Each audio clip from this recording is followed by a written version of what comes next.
નમસ્કાર, હું તમારા જોડે સતીશ વાનખડે. આપ જોઈ રહ્યા છો લોકવંચિત વાર્તા. રિપોર્ટ છે સુરત. આપ જોઈ રહ્યા છો લોકવંચિત વાર્તા. તમારા જોડે છે પત્રકાર રાહુલ ગૌતમ વાનખડે. આણંદ હોસ્પિટલની બાજુમાં લાગી ભીષણ આગ.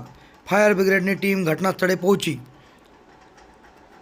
આગ પર કાબૂ કરવાનું કામગીરી ચાલી રહી છે.